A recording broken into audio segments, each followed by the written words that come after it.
વડોદરા તાલુકા પંચાયતમાં આ ટર્મની અંતિમ સામાન્ય સભામાં અંદાજપત્રોને મંજૂરી આપીને 5 વર્ષમાં સાથ સહકાર બદલ આભારદર્શક ઠરાવ પસાર કરવામાં આવ્યો હતો। વડોદરા તાલુકા પંચાયતની કચેરી હાલ સરદાર વલ્લભભાઈ પટેલ ભવન જિલ્લા પંચાયત વડોદરા ભવનના નીચેના ભાગે જ કાર્યરત છે। નવી કચેરી અને તે માટેની જમીનની ફાળવણીને લઈને 5 વર્ષમાં પણ વડોદરા તાલુકા પંચાયતના પ્રમુખ સહિતના સભ્યોને સફળતા મળી નથી તેવું કહી શકાય। માત્ર કાગળો જ લખી સંતોષ માનવામાં આવ્યો હોવાનું ચર્ચાઈ રહ્યું છે।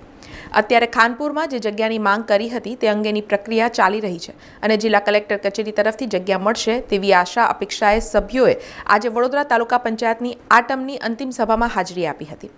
અંદાજપત્રો સહિતના એજન્ડા પરના કામોને સભામાં મંજૂરી અપાઈ હતી।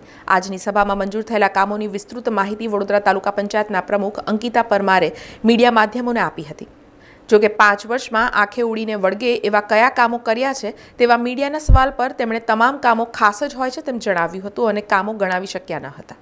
પ્રથમ તો આજની તાલુકા પંચાયતની છેલ્લી સામાન્ય સભા યોજવામાં આવી હતી।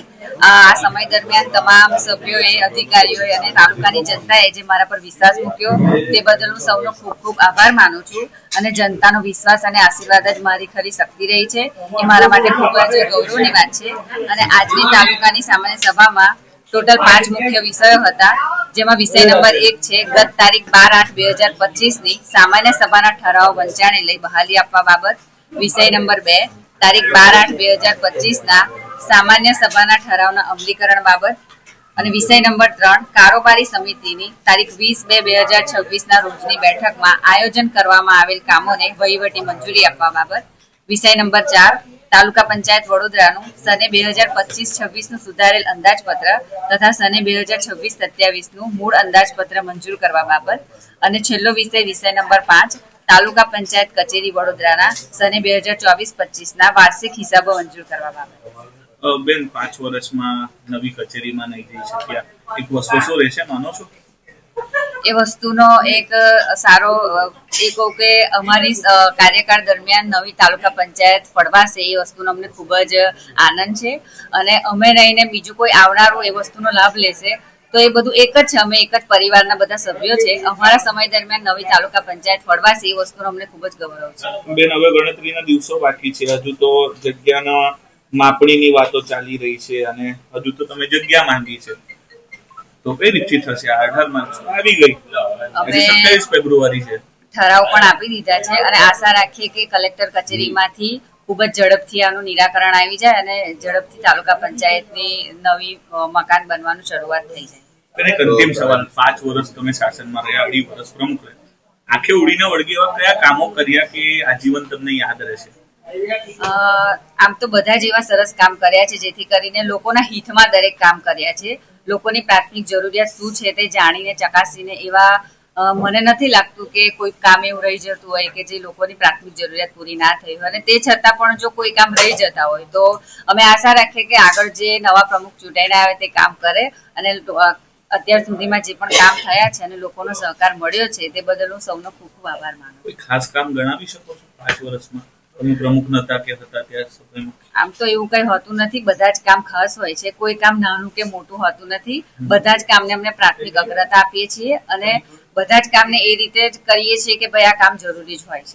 ના હોનું દુઃખ, અત્યારે તો અમારે તાલુકા પંચાયતની કચેરી અમારે જે મહેનત કરીને અને સરકારી કાર્યકરોના હિસાબે કે ભાઈ આપણે કોઈ કાગળના કંઈક તકલીફ હોય તો એ તો સરકારનો પ્રશ્ન હતો, પણ એનો જે પ્રશ્ન હતો એ સોલ્યુશન આવી ગયું છે અને તાલુકા પંચાયતની જગ્યા બી ફળવાઈ ગઈ છે।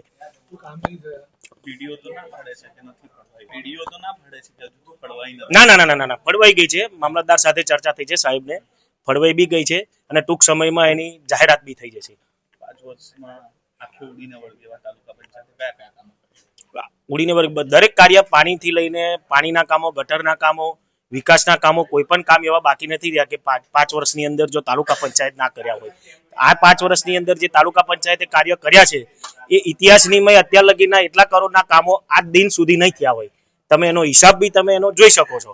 એક વસ્તુ શું રહી ગયું કે નવા કચેરીમાં બેઠા વગર ના, એવું કોઈ આશ્વાસન નહીં। અમને ખુશ છે કે અમે અમારી ટર્મની અંદર તાલુકા પંચાયતની જગ્યા ફળવાય છે તે અમે મંજૂર કરી છે સરકારશ્રીએ જગ્યા। કલેક્ટરશ્રી એની જાહેરાત ટૂંક સમયમાં કરશે જ અને અમને ખુશ છે અમે તાલુકા સદસ્યો તમામ કે ભાઈ આ તાલુકા પંચાયત અમારી અંદરની અંદર આ તાલુકા પંચાયતની જગ્યા ફળવાઈ છે એ અમે ખુશ છે.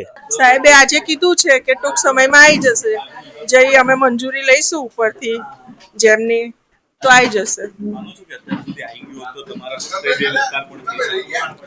એ તો માનું છું, એ તો મને પણ એ થાય છે કે મારા હાથે થાત, પણ હવે શું કરીશું. હવે આ બધું સરકારશ્રીના આદેશ અનુસાર એના નિયમો હોય એનું બધું પાલન કરવું પડે, એ પ્રમાણે થાય. એના સિવાય તો 5 વર્ષમાં કયા કયા કામો નહીં થઈ શકે એવું? ઓલરેડી તો મારા ગામમાં મેં તમામ કામ કર્યા છે. મારા ગામની ટોટલ જેટલી આંગણવાડી છે ત્યાં આગળ મેં બોરનું કામ કરાયેલું છે, શેડના કામ કરાયા છે, 6-7 શેડ થઈ ગયેલા છે, બ્લોકના કામ કરાયા છે, ગટરના કામ કરાયા છે, પાણીના કામ. અત્યારે મેં મારી લાઈનમાં જે 5 વર્ષ મેં જે કામ કર્યું છે એમાં એક પણ કામ એવું નથી રહ્યું કે જે મેં કામ કર્યું નથી. ટોટલ પૂરા થઈ ગયા છે અને મારું કામ અત્યારે ગોકુળિયા ગામ જેવું જ બની રહ્યું છે. ટેન્કર હજુ મારી ટર્મમાં આવ્યું નથી એટલે મને થોડું દુઃખ તો થાય છે, પણ જ્યારે પણ આવશે તો મંજૂર તો મેં જ કરાયું છે. એ તો